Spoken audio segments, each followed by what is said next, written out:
Hey everybody, this is Alex Merced from alexmercedcoder.com, and this is another video about React. I'm using that same template, create React basic. So again, if you want to create the same template that I'm using, you would just run this command. I'm assuming you have Node.js installed on your computer. So it'd be npx create React basic, and then whatever you want to call your project. Okay, you'd run that command, and then just follow the directions, and you should be all set up. And you'll have directions in the terminal when you run the command, and you'll also have directions in the README in the project that it spins up afterwards. So as far as getting all set up, again, just read the README. Okay. Cool. So with that, where we left, let me get this started off. So let me open this up in terminal, and let's run npm run dev, our dev script. Okay, and that's going to open it up in the browser. So there's kind of where we left off from the first video. So we have this button I can click on. Okay, wonderful, wonderful. And let me bring up the dev tools. So components, there we go. So right now we just have two components. We have the app component and other, which is the child. Now let's go deeper. Let's create a grandchild.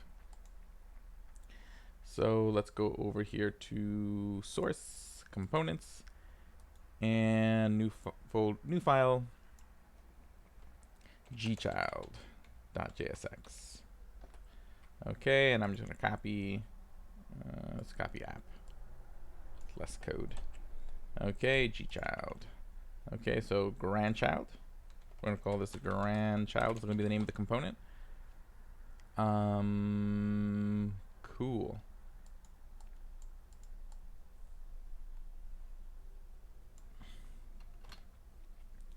Okay, and what I would like to do is I want to take this variable, hello world, and I want to pass it all the way down to grandchild. Okay. So how could I do that? Well, app doesn't render grandchild. Okay, who does? Well, no one yet. So let's actually go to other. We'll add grandchild in there. So again, with any component we want to use, we have to import it first. So import grandchild.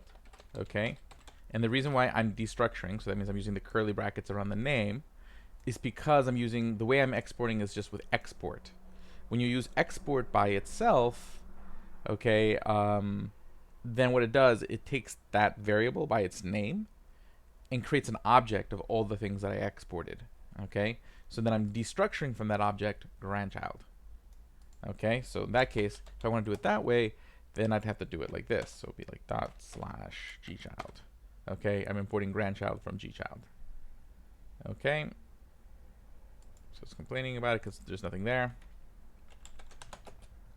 Okay, now if I didn't want to have to put the curly brackets around it, and let me actually get rid of other here, since I'm not using other in this component. Okay, since I'm, for now, just returning h1, just to show that it exists. If I didn't want to have to use destructuring to access the grandchild, what I could do is instead of writing all this, I'd get rid of this, and I'd write export default. So export default means this thing is what I'm exporting. So if I don't specify anything else, this is what comes out. So in that case, it doesn't matter what I call it. It's going to assume that that grandchild's going to come out of there, or that particular variable. So grandchild. Okay, so it'll automatically grab that. Let's see why it's complaining. Module not found. Error can't resolve. Gchild. Okay, it wants me to put gchild.jsx. There it goes. Okay. So I can put the grandchild in here. So we'll put it right over. I'll put it right below count. Grandchild. Okay. So there's grandchild. Okay. Save. Now if I go back to the screen here, see there's grandchild. It's showing up. But now when I look at my dev tools, I see app, other, and then it says anonymous. That's the one downside to export default. I don't have to destructure with export default, but then you, in the dev tools, your components don't have a name. So I prefer to have a name, so I am going to change that back to this, which means I have to go back over here and wrap this in curly brackets so it destructures it, because that way it has sort of a proper name that the dev tools can pull from. So now when I look at this, see, now it's called grandchild. Okay, so that's just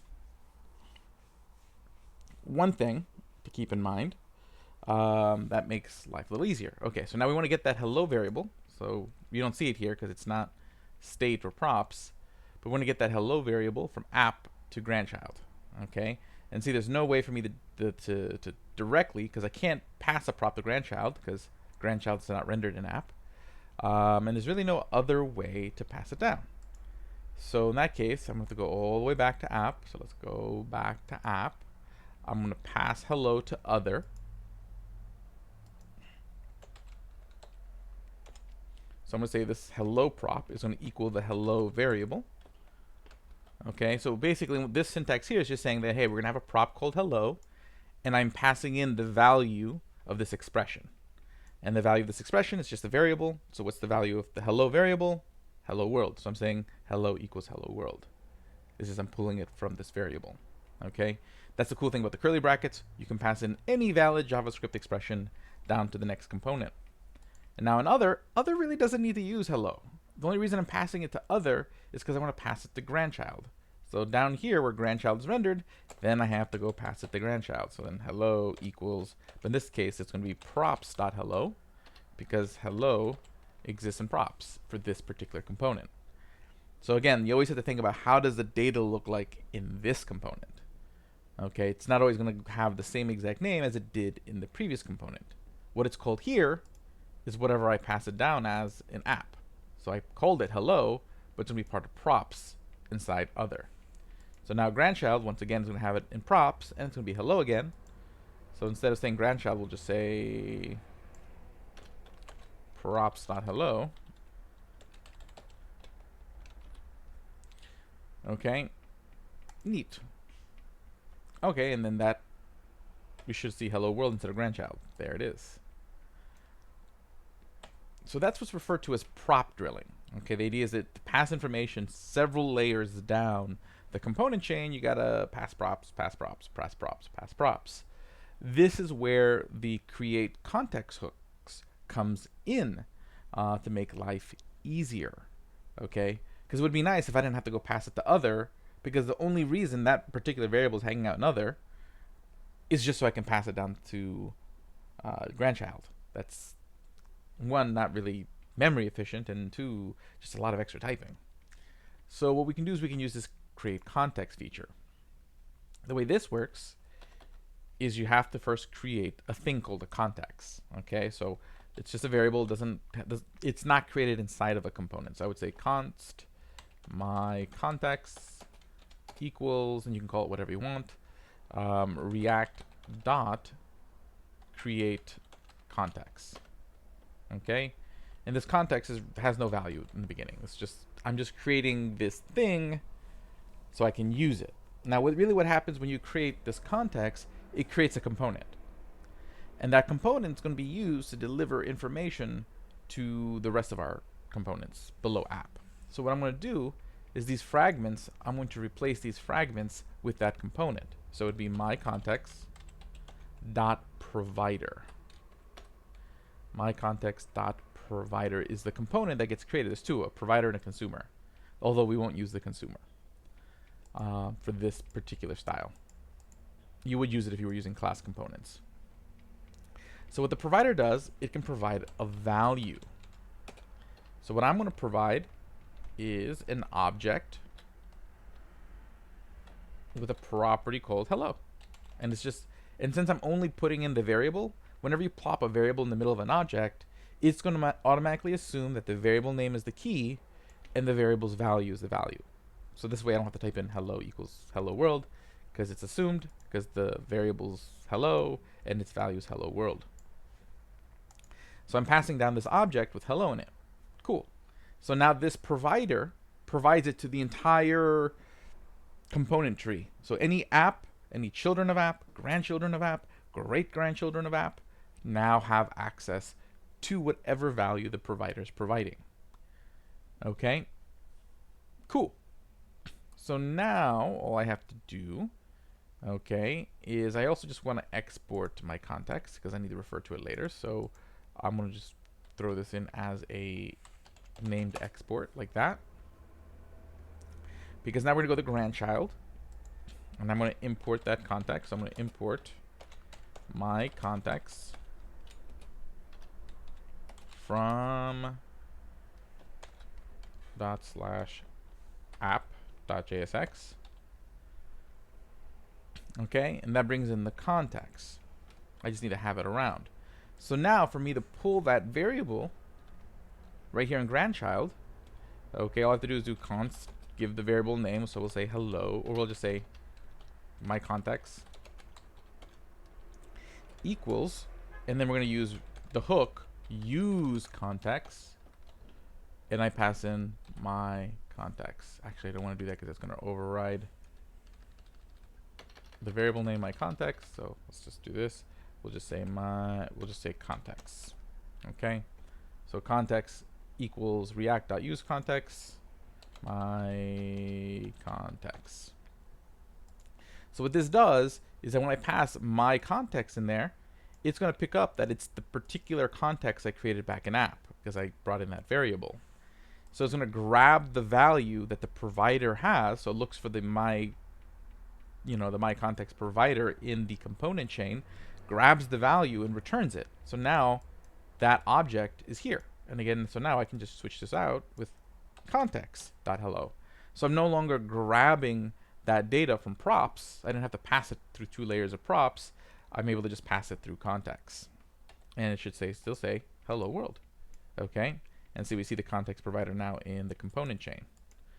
Okay, so it's providing information from app down to the other components. Okay, and I can see there's that context hook here with that information.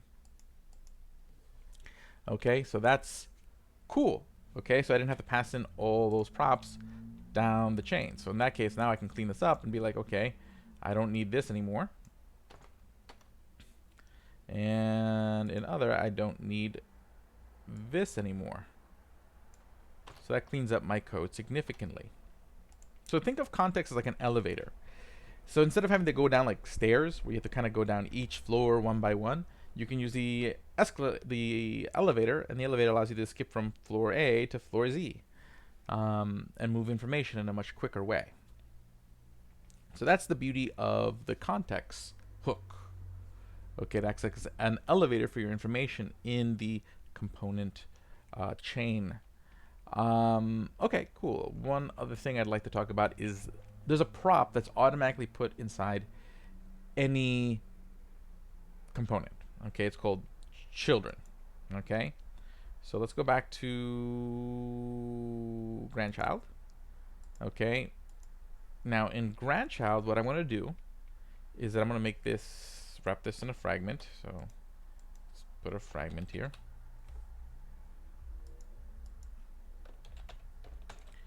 Okay, so after the H1, we're going to do an H2. And the H2, actually, I'm not even going to do that. I'm just going to use curly brackets, and I'm going to put props.children. Now, what props.children is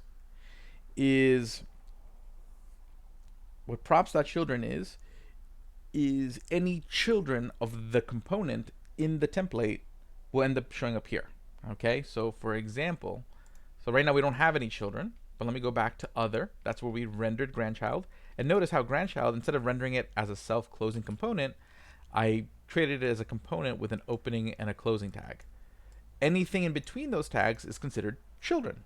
So if I were to put an H2 here, H2 hello world, okay, that's passing that component. This becomes props.children for grandchild. So that'll show up on the screen. We should see the H2 of hello world now. See right there. Because grandchild wrapped it and it gets moved into its template. But let's say I took this.children out, I'm pretty sure that should disappear. So let's go to grandchild, I remove props.children, and now that hello world should disappear, and it does. See, that it's not there anymore. And basically, unless any children inside of a component is given sort of an explicit place to show up in that component's template, it just disappears. Okay? This is what's referred to as, again, props.children. Okay? That's just another way for you to pass other components, parts of your template down to your other components template. Sometimes people use this as like for wrappers. They create like a template wrapper. So you might have like a component that has like a lot of styling logic in it, but you don't know what you want to style. So then what you do is you put like this.props.children inside of it, and the idea is we would put maybe like your navigation in the middle of that component, but that wrapper component does all the styling logic. So all you have to do is put sort of the logic of the navigation or something like that. But the point is you can use props.children. Okay, that's all that's going on here. Okay. Now again, if I put the props.children back,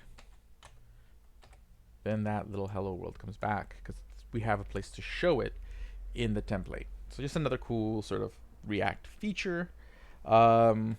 Other things to kind of mention that I didn't mention before is if you wanted to use classes for styling. Okay, like a class, you would have to use, this is just a JSX thing, you'd have to use class name. The reason is the word class is a reserved word in JavaScript, so I can't use it here. If you wanted to do inline styles, you could do this. Style equals, you create the curly brackets to escape, and then you pass in an object with your style. So I'd say like color is green. Okay, I'd pass in a string of green.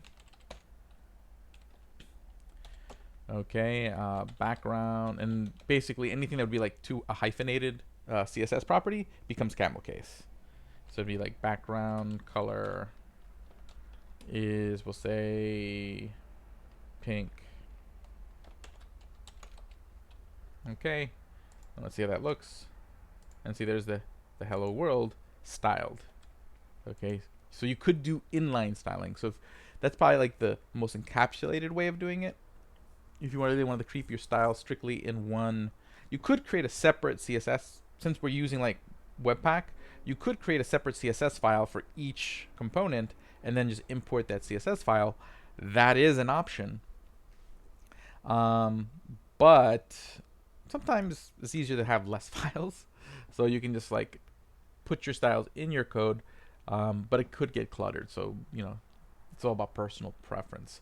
But yeah, let's recap. So you've learned about prop drilling, going through several layers of props, and the solution to that problem is the context hook. So creating context and then using the useContext hook. We learned about props.children, which allows us to slot stuff in between the opening and closing tags of a component and make it appear in its template or use it. So it doesn't even have to be like something you put in the template.